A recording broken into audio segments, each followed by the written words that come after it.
السلام علیکم ورحمۃ اللہ وبرکاتہ۔ سوال یہ پوچھا گیا ہے کہ عورتیں کھلے آسمان کے نیچے یا اپنے گھر کی چھت پر نماز پڑھ سکتی ہیں، نماز ہو جائے گی یا نہیں ہوگی؟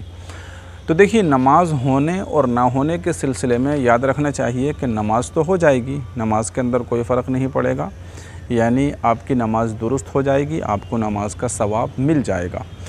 لیکن اس سلسلے میں یاد رکھنا چاہیے کہ بہتر طریقہ یہ ہے کہ عورت کھلے آسمان کے نیچے نماز نہ پڑھے، اسی طریقے سے اپنے گھر کی چھت پر، چاہے آپ کے چھت پر چاروں طرف سے چہار دیواری بنی ہوئی ہے، اس کے باوجود بھی آپ کو کھلے آسمان کے نیچے یا اپنے گھر کی چھت پر نماز نہیں پڑھنا چاہیے۔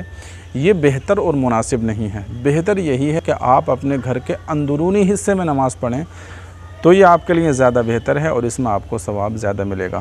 اب اس سلسلے میں اللہ کے رسول علیہ الصلاۃ والسلام کی ایک حدیث ہے، وہ آپ حدیث سن لیجئے تو آپ کو پتہ چل جائے گا کہ آپ کے گھر کے اندرونی حصے میں نماز پڑھنا آپ کے لیے بہتر کیوں ہے اور اس پر زیادہ ثواب کیوں ملے گا۔ دیکھیے، اللہ کے رسول علیہ الصلاۃ والسلام کی حدیث ہے، حضرت ابو حمید ساعدی رضی اللہ تعالیٰ عنہ، یہ ایک صحابی ہیں، ان کی اہلیہ رسول اللہ صلی اللہ علیہ وسلم کے پاس آئیں اور عرض کیا کہ اللہ کے رسول صلی اللہ علیہ وسلم، مجھے آپ کے ساتھ نماز ادا کرنا پسند ہے۔ تو آپ علیہ الصلاۃ والسلام نے ارشاد فرمایا کہ تحقیق میں جانتا ہوں کہ تمہیں میرے ساتھ نماز ادا کرنا محبوب ہے، لیکن تمہاری کوٹھری میں نماز ادا کرنا یہ زیادہ بہتر ہے حجرے میں نماز پڑھنے سے۔ آگے فرمایا، تمہارے حجرے میں نماز پڑھنا بہتر ہے تمہارے گھر میں نماز پڑھنے سے، اور تمہارے گھر میں نماز پڑھنا یہ بہتر ہے تمہارے محلے کی مسجد میں نماز پڑھنے سے، اور فرمایا کہ تمہارے محلے کی مسجد میں نماز زیادہ بہتر ہے میری مسجد یعنی مسجد نبوی میں نماز پڑھنے سے۔ چنانچہ ان کی اہلیہ یعنی ابو حمید ساعدی رضی اللہ تعالیٰ عنہ کی اہلیہ، ان کے لیے ان کے گھر کے اندرونی اور تاریک کوٹھری میں نماز کی جگہ بنائی گئی، جہاں وہ ساری نمازیں ادا کیا کرتی تھیں، یہاں تک کہ ان کا انتقال ہو گیا۔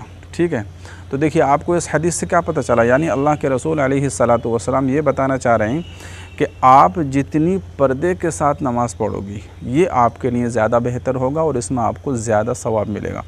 اب دیکھیے، آپ کے گھر کے 3 حصے ہوتے ہیں۔ ایک تو بالکل اندرونی حصہ ہوتا ہے جس کو کہا جاتا ہے کمرہ، یعنی بالکل اندر والے حصے میں جو کمرہ ہوتا ہے، اور دوسرا ہوتا ہے دالان، جہاں پر جو ہے کچھ کھلا ہوا ماحول ہوتا ہے، اور تیسرا حصہ ہوتا ہے بالکل باہر کا جس کو کہا جاتا ہے صحن۔